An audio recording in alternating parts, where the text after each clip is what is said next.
All right, this is the Unit 1 test review. Okay, so I'm just going to work through these like I normally do on the homework. And so if this is your extra help, extra tutoring at home, then great. Remember, you can always come ask me for help. So let's start with 1. What are the steps in order of solving a linear equation? Now, for me personally, I wouldn't really say there is an exact, specific, required order you have to go in, because there are multiple ways you can solve equations. Some just take longer than others, but there is a general order that most people use, and that's what this is asking for. So my first one is going to always be distribute, assuming I have parentheses. Okay, so typically that would be your first one. Okay, second one, remember this one's the optional one I taught y'all or told you about. I don't really do this hardly at all. I mean, occasionally it depends on the question, but most of the time I won't.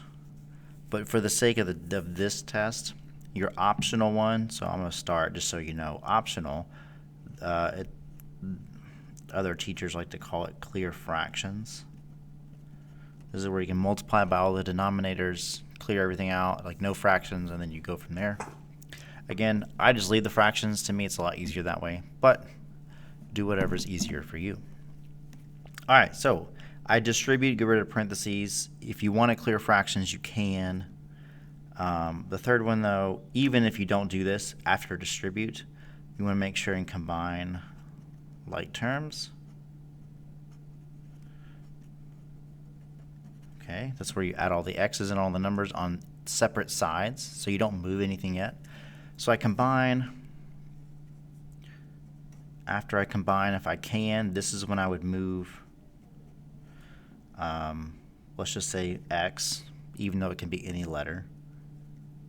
Then you move your number to the other side away from x.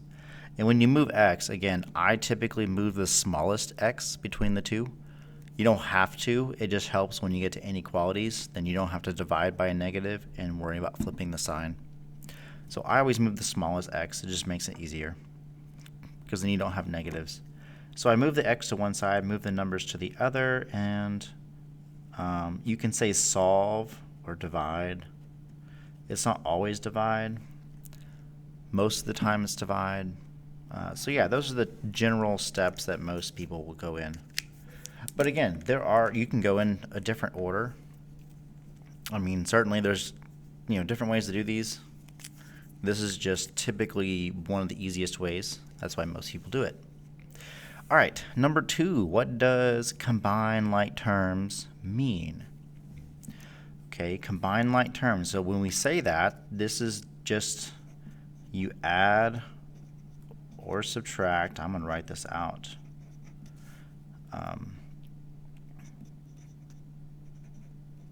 Terms, which I don't want to say they're always numbers because they're not. They could be just letters.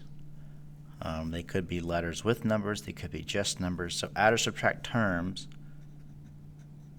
with the same variable or the same letter, right? So if they're both x, you can put them together. If they're both y, you can put them together. If they're both ab, so I have like 2ab and 3ab, I can put those together. So I'm only going to add, so combine is only add or subtract terms with the same variable. So I can't put an x with a y. I can't put a c with an m. Like, it just doesn't work, okay? So that's all that means. Combine like terms, add and subtract terms with the same variable. All right, next one, number 3. What does it mean to have infinitely many solutions? Okay, so, infinite by itself, just that term, just means everything, anything, never ending, always going, right? It's forever. So if I have infinitely many solutions, I have an endless number of solutions. I could keep using any number I want to, okay? So in basic terms, what does it mean to have infinitely many solutions? That means I have any number that makes the equation or inequality true. So makes the, I'll just use equation true. Okay, that means I can put any possible number I could think of and my equation is still true. It always works. That's just what it is. Okay, my answer would look like, well, just as an example, oh no, I'm sorry. So it's asking if I have infinitely many solutions, what would you write? Well, you can write infinitely many solutions, or remember the symbol, you can just do the infinity sign. All right, either one is fine. So again, I don't like to write that out just because it's a lot, so I use the symbol for that one. Oop. Okay, number 4. What does it mean to have no solution? And then what the answer would look like. So when I have no solution, that means no number makes the equation true. That means it doesn't matter what I put in, I can never make the equation work. Okay? And then what will the answer look like? This is where you have, looks like a 0 with a line through it. It just means empty set. So empty meaning there's no numbers that work, so no solution. All right, number 5. I promise, look, if you look down, we're going to get to some problems to solve, okay? So what does it mean to clear fractions? So remember, this is the optional step I showed you where you can multiply everything out, get rid of fractions. So what does it mean? This just means you multiply everything, right, by all denominators, especially if you have multiple fractions. You have to do all of them.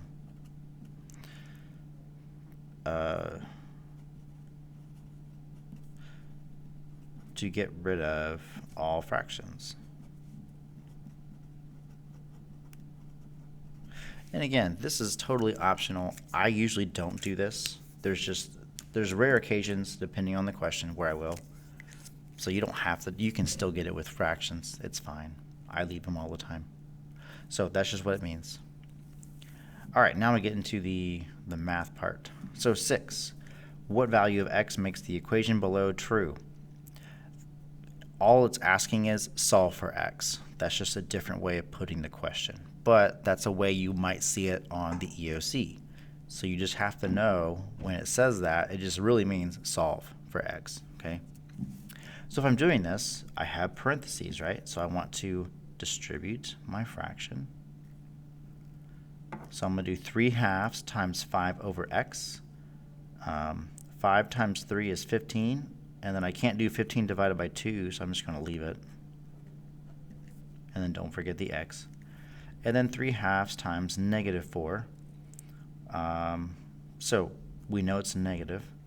I do 4 times 3 is 12. 12 divided by 2 is 6.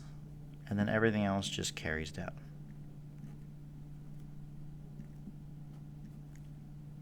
Okay. Now I can't combine like terms. They're on different sides of the equal sign, right? So now I move my x's to one side, move my numbers to the other. Now between these two x's, 2 goes into 15 at least 7 times, and this is only a 1, so this is definitely smaller. But I don't want to subtract a fraction and a whole number. Now you can use a calculator. I'm just going to change this to a fraction. So instead of plus 1x, I'm going to do minus x, okay? Which 2 over 2 is 1, but I made the same denominator so I can subtract those. Okay, and then just because I'm out of space, if I move x to the left, my number goes to the right. And again, I want to make it over 2, so that would actually be, what, 12 over 2 is 6. So if I go down here, minus becomes plus, like that. All right. So on the left, I do 15 to minus 2 is 13. over 2x equals my equal sign, right? And then 5 plus 12 is 17 over 2, not x, wow. I don't have an x. All right, now my last step is divide. Now I can divide by 13 over 2, so remember you're going to do, if you use a calculator, 17 over 2 divided by 13 over 2, which is actually just 17 over 13. Yay. Now, I mean, I can do these in my head, so if you can, great. If not, use a calculator. That's what you should get. I don't know. I might be wrong. Probably not. All right, number 7. What is the solution to this equation? So again, just solve. So I can't do anything over here, so I'm just going to rewrite 17x plus 34 equals, and then I distribute, right? 3 times 5x, 3 times 8. Okay. Can't combine like terms, so I move the smaller x. And then that means this number comes over here. So 17 minus 15 is 2x, still equal. 24 minus 34 is negative 10. And then my last step is divide. X equals negative 5.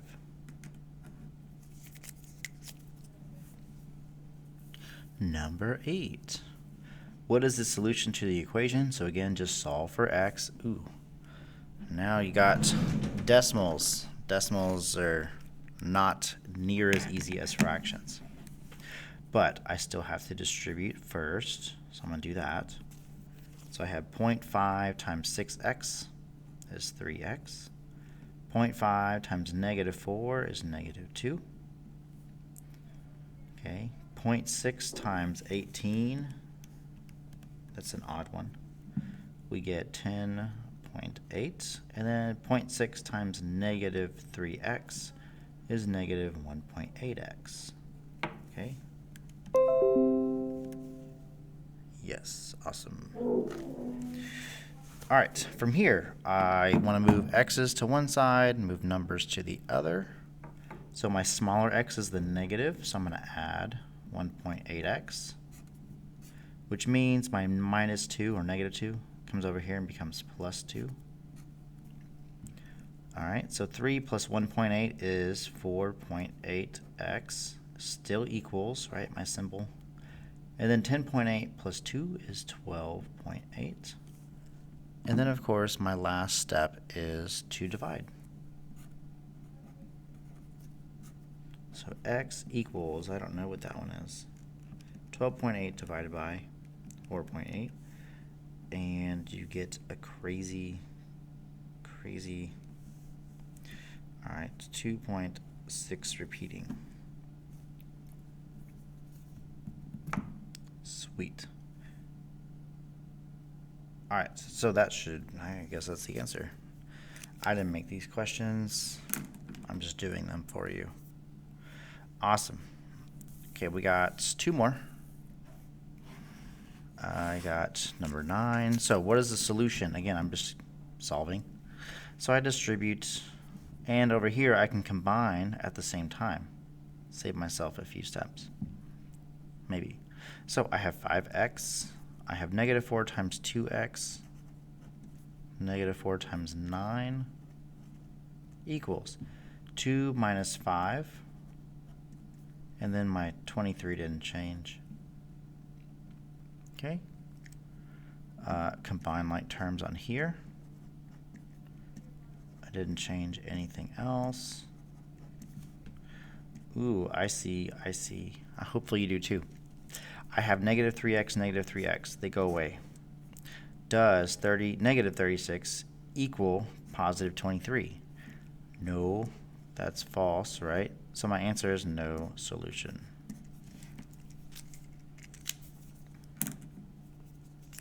I like that one. Okay, number 10. Solve the equation for x. So this is a literal equation. Remember, I have multiple variables. So here's my x. That means I have to get rid of 4 and minus 6y. So I'm going to do this the way that I taught you in class. I start with the other side, so I have 8. And then I work my way backwards.